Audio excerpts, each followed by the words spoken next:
বন্ধুরা, কেমন আছো তোমরা সকলে? আশা করছি ভালো আছো, সুস্থ আছো। আমার নতুন ব্লগে তোমাদের অনেকটা ভালোবাসা জানিয়ে আজকের ব্লগটি তবে শুরু করছি। সেই দিন তো দেখলেই তোমরা, গতকালকের ভিডিওতে যেখান থেকে শেষ করেছিলাম ঠিক আজকে সেখান থেকেই শুরু করলাম। নানির বাড়ি এসেছি, মানে মাসির বাড়ি। মাসির একটা ছোট্ট পুচকি সোনা মা হয়ে যা, মানে একদম ওর বুনু হয়েছে। তো ওর জন্য অনেক দোয়া করবো যাতে অনেকটা ভালোবাসে, মানে ভালো থাকে, সুস্থ থাকে। এদিকে ছিল রোজা, ইফতারের পুরো সময় হয়ে গেছিলো, তাই সবাই দেখো আমরা তোড়জোড় করে একেবারে লেগে পড়েছি কাজে। এদিকে মাসি তো শুয়েই ছিল, মামিরা দিচ্ছিল ঝাড়। আর এই যে এটা হচ্ছে আমার ছোট মামি। তো এখন ইফতারের সমস্ত কিছু আয়োজন করছে, জোগাড় যন্ত্র। এদিকে জামাই মানে আয়নের আব্বা উপরে বসে বেশ অপেক্ষা করছে কখন ইফতার করব।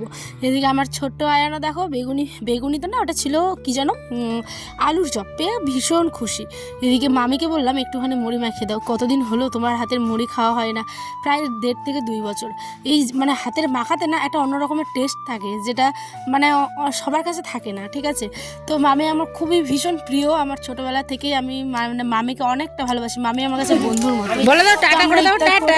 চলে যাচ্ছি হচ্ছে আমার বাবার বাড়িতে, মানে চাচলে আটঘরেতে। তো আমার এই যে দেখো মেজো মামি সেজো মামি, এটা হচ্ছে সেজো মামি। ওই বলছে যে ভাই কানের টুপি দিয়ে ঠান্ডা লাগবে। কে শোনে কার কথা? তুমি আয়ানকে টুপি পরাতে পারবে না, যাই হয়ে যাক না কেন।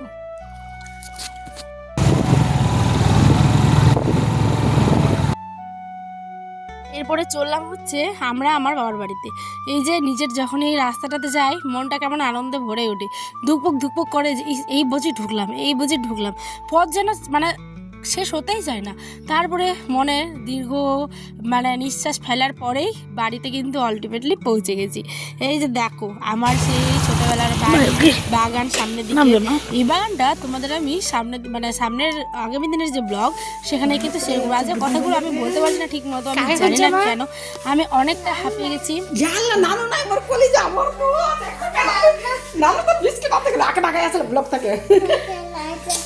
চকলেট যে খেলো গোটা মুখে লাগিয়েছে।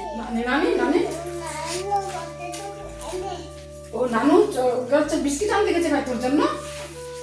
এই যে দোকানে চা খেতে গেল, বিস্কিট আনতে গেল। তসবি পরে নিয়েছো কেন? ও লাইটিংটা জ্বলছে। আল্লাহ, কই কই ঠিকই তো জ্বলছে লাইটিংটা। দেখেছি, তুমি খাও যাও। তো আমার কাছে আসো। এসে নিয়েই তার জামাইকে দেখো কত কিছু দিয়েছে। জামাই তো হাত মুখ ধুয়ে সেই কাপড়টা পরেই শুয়ে গেছে। এদিকে আমরা টিফিন করছি, মা তো আর নাতিকে পেয়ে আনন্দ একদম উৎফুল্ল। এদিকে বাবাও আসছে, দেখতে পাবে তোমরা এখনই। আয়ন বলে কোনটা রেখে কোনটা খাবো, এটা খাবো না ওটা খাবো, এটা খাবো না ওটা খাবো।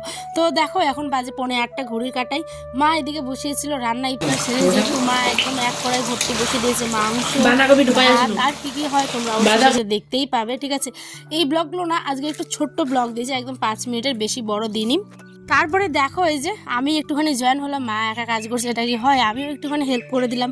মাংসটা দেখতে দেখতে কিন্তু কষা হয়ে গেছে। আর এইদিকে মা ইফতার করার সময় কিন্তু আমরা যেহেতু নানির বাড়ি ইফতার করেছিলাম, তো এদিকে এই যে মিষ্টি পেঁপে তারপরে সমস্ত কিছু ছিল, এতে খাচ্ছিলাম। কি যে স্বাদ, দুর্দান্ত ছিল খেতে কিন্তু। হ্যাঁ, পাকা গাছের একদম পাকা পেঁপে। আগামী দিনের ব্লগ অনেক সুন্দর হবে। আজকে আমি বাবার বাড়ি থেকে চলে যাব, এখন আমি ভয়েস দিচ্ছি কিন্তু বাবার বাড়ি থেকেই, ঠিক আছে? তো এখানে মা পেয়েছিল সেন্টারে অ্যাসিডিস যেহেতু করে, তো অনেক রকমের সাবান, ন্যাসেল ড্রপ, তারপরে অনেক রকম বাচ্চাদের জ্বর সর্দি ভিটামিন, মানে সমস্ত কিছু, প্যারাসিটামলের অনেক ওষুধ। তো সেগুলোই তোমাদের সাথে একটুখানি শেয়ার করলাম যে দেখো মানে যে কোনো একটা কাজ করলে না তার মূল্যটা একটু অন্যরকমই হয়। তারপর অনেকগুলো ওয়ারেসের প্যাকেট যেখানে ছিল দেখো, তারপর একটা থার্মোমিটারও দিয়েছে। এটা কিন্তু বেশ কাজের একটা জিনিস, আমারও ঘরেও আছে, কিন্তু বাচ্চাদের জ্বর হলে ওদের জন্য আবার দেওয়া আছে। এদিকে আছে তোলা, এই সমস্ত কিছু দেখাশোনার পরে মা বসে দিল খেতে। স্যালাড, বেগুন ভাজা, তারপরে ছিল সজনে ফুলের বড়া, এদিকে কষা মাংস, পাঁপড় ভাজা, একটা সবজি। এই সমস্ত কিছু খাওয়া দাওয়ার পরে কিন্তু আয়নকে দেখো না হচ্ছে খেলো। মুরগিটা দেখো, মুরগিটা। মুরগি কই? মুরগি ও ওটা মুরগি, মুরগ। আর হাঁস কোনটা? মা হাঁস, ওটা বক, এটা বক। এই যে হাঁসটা ওঠো, এই তো হাঁস। এই যে হাঁসটা। এটা কোথায় ছিল গো?